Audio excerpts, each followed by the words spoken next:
Hello everyone and welcome to the Green Man channel. I hope you're doing good and well. So it's time for another one of my top 10 horror films from a particular year, and this time I'm counting down my top 10 horror films of 2018. A year which I thought was a genuinely interesting one for horror. And what I mean by that is it had some really unique, very arty kind of horror films. And in fact my top 5 I think particularly reflects that. You had some absolute juggernauts as well in this particular year, some really epic kind of films. And, these will be the type of films that aren't for everybody. If you like your horror more straightforward and you just love your horror for your kills and that kind of thing, maybe this year might not be so much for you, or at least this top 10 list might not be so much for you, because it does have a fairly significant number of those types of, I think, arty, very unusual kinds of horror movies. But I love horror when it's brave, when it's bold, when it tries different things.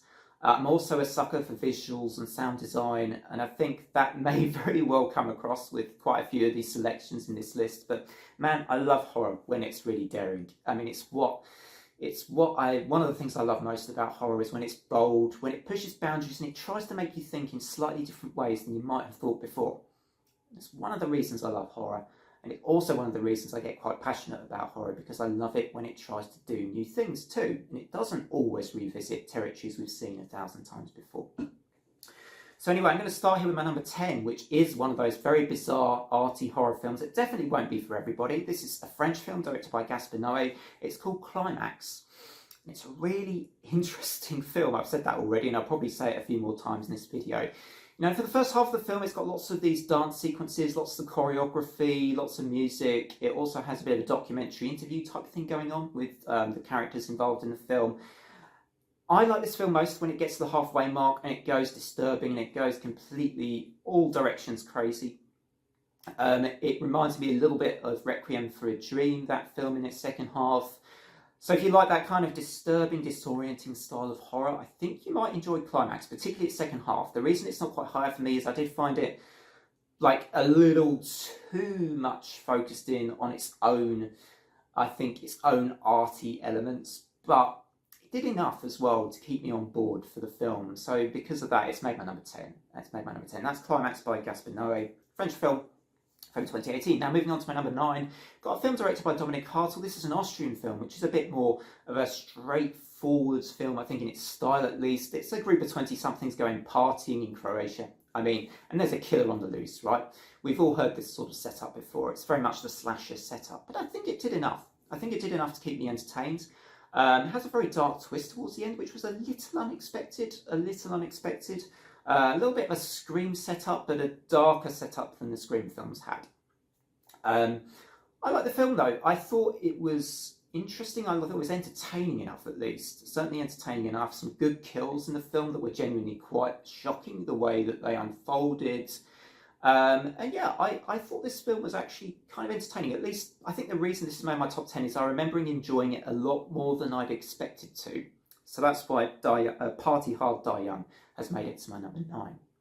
And coming up at number 8 is a film I'm sure many of you would have placed higher, or at least maybe even you'd have it placed lower, because I think the new Halloween trilogy has been somewhat divisive. And I think most people would tend to agree the first film is maybe the strongest from the trilogy. And I think it's a very solid film. It's only made it to my number 8 because I have somewhat mixed feelings about the new Halloween films. And, I don't know, it didn't quite hit me as I thought it might, the new Halloween film. But I did think it did really well at bringing back Laurie Strode and Michael Myers. And to me, Laurie Strode and Michael Myers are absolutely critical parts of the original Halloween franchise. So I thought they did a good job bringing them back into this new version of the Halloween Halloween story, this reboot, as it were. I thought it was good. As I say, I thought it was solid, didn't blow me away, but the anticipation was kept high throughout the movie. So that's my number 8 choice, Halloween 2018. And controversially, another slasher I have, which is higher than that film, is a film called Hellfest, which I honestly just enjoyed a little bit more. I just found it fun to watch. This is a film directed by Gregory Plotkin. I quite enjoyed the characters of this film. I liked, we've seen the theme park thing done to death.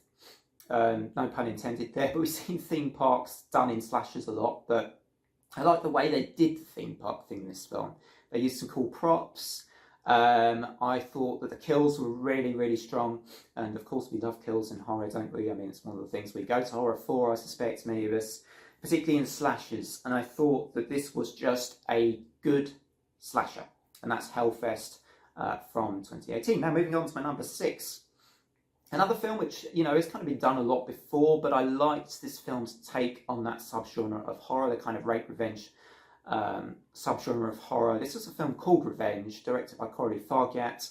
And I really liked this film. Again, great visuals in this film. It's a film where I think the visuals are really well done. The camera work is excellent. The camera angles, the way it really focuses in on injury detail, but does that in a way which builds up tension.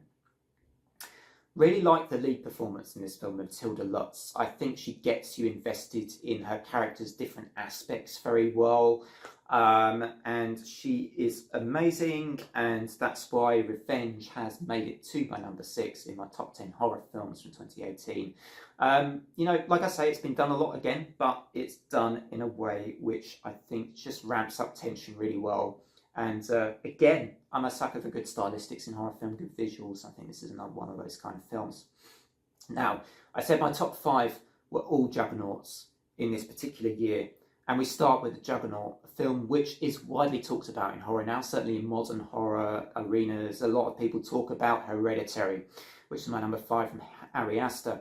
Now, I think I was asked what my thoughts were on this, as a movie, and I have said in my previous top 10 films of horror films of 2019, I slightly prefer Midsummer. Midsummer was, of course, higher up in that list, and I just genuinely slightly prefer that. I thought it presented something really fresh to horror that I found really interesting, really lots of subtext in that film as well. I really loved. I think Hereditary is a great film in its own right. Toni Collette alone is worth watching in her films. I just love her performances in so much stuff. And I think that this film gets its shocks done brilliantly. And I love the first half of Hereditary. The reason it's not number 1 from this year, whereas a lot of people probably pick Hereditary in their number 1 or number 2 or number 3 spot. The reason it's number 5 for me is I just thought towards the end it lost me a bit. For whatever reason, it just lost me a bit. And it's why I slightly prefer Midsummer, because that had me all the way through. It's quite a long runtime. And I loved a lot of elements of Midsummer, just a little more.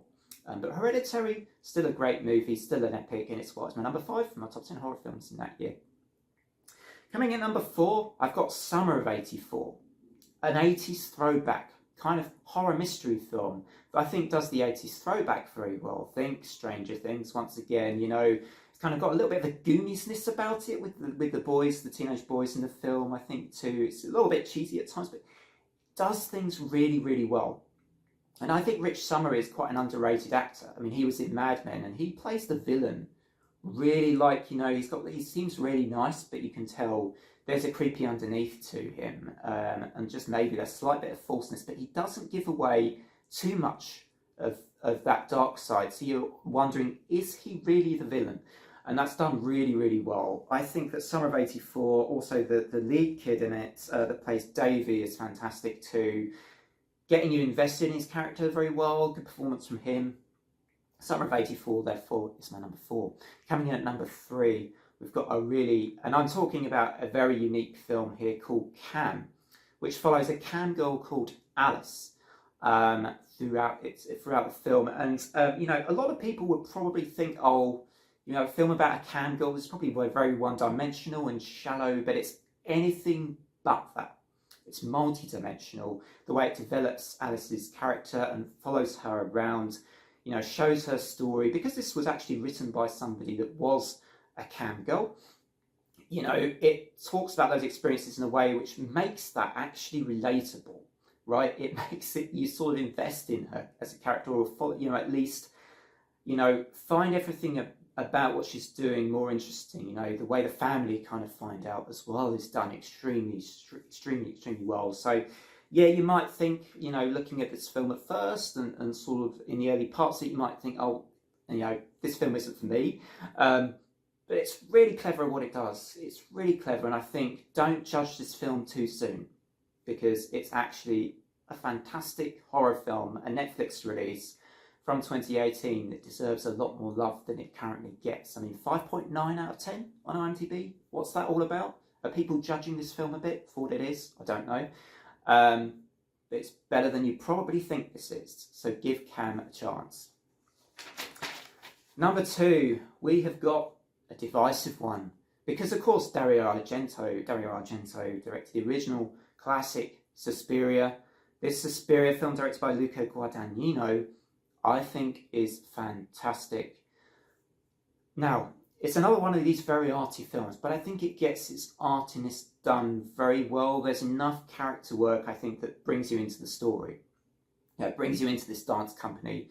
You can see how the characters are sort of seduced into the dance company enough, I think, that it sort of makes you follow it, you know. I love, actually, you know, I've said recently on Is It That Bad, I'm not much of a Radiohead fan, but I want to really emphasise here, Tom York's soundtrack in this film is absolutely top shelf, top tier stuff. It's really, really brilliant. And actually, it elevates the film a bit. I think it really helps the film and its artiness. And his music just works with this film almost perfectly in sync. It's another thing that makes this film great. Good performances. Tilda Swinton's great. Mia Goth. I think Dakota Johnson's pretty good, but Mia Goth, you know, how many times have we heard me talk about Mia Goth and how good I think she is in horror? She's brilliant again in Suspiria from 2018. So that's my number 2. Moves us on to my number 1 favourite horror film of 2018. It's a sci-fi horror epic directed by Alex Garland. Again, a film probably not for everyone. Again, a film which I remember being divisive upon its release. I wish I could have seen this one at a theatre and not just online, because this film deserves the big screen for its visual spectacle, for its sound design, for its music, for everything about the shimmer in it and its mysterious elements. It was kind of made for the big screen. Frustratingly, it wasn't on the big screen. I think, at least in the UK, it wasn't released to theatres. And that's such a great shame, because Annihilation is fantastic as a visual spectacle. And being a sucker for a visual spectacle, I will 100% admit I'm biased towards films with great visuals, great sound designs. This film is deliberately ambiguous. So those of you that don't like it because it's too ambiguous, I'd say, well, it's sci-fi horror, it's deliberately meant to be ambiguous. And I think it does ambiguity very well, the way Alex Garland sets up the shimmer, builds up the mysterious elements of it. You build up the horror scenes. There's some fantastic horror scenes in this. And Dr. Ventress, when she says her line towards the end, you know, just before, I don't want to spoil it too much, but when she says that line about, you know, people's bodies and minds splitting into small or fragmenting into small parts until there's no parts remaining or something like that, you know, then it's just this visual feast. You know, it's amazing, and the music comes in at the perfect moment. All of that is top tier stuff, and I think this is another film, you know, I absolutely love it. And it's like this film was made for me. I sometimes think it's like just got everything I love about sci-fi horror in it. It's spectacular, doesn't hold back. It's fearless in the way, I think, that it doesn't hold back on what it tries to do. And I think the performance is really good. Natalie Portman's great. One of her sort of maybe underrated performances is Annihilation. I think she does everything in it very well. It's very studied as a performance. Number 1 horror film of 2018. I love it. Anyway, thanks very much all for watching. If you follow the channel, don't forget to drop a like and a sub. I know I'm going on a break fairly soon, but it's not intended to be a super long break. It's just to get myself sorted out.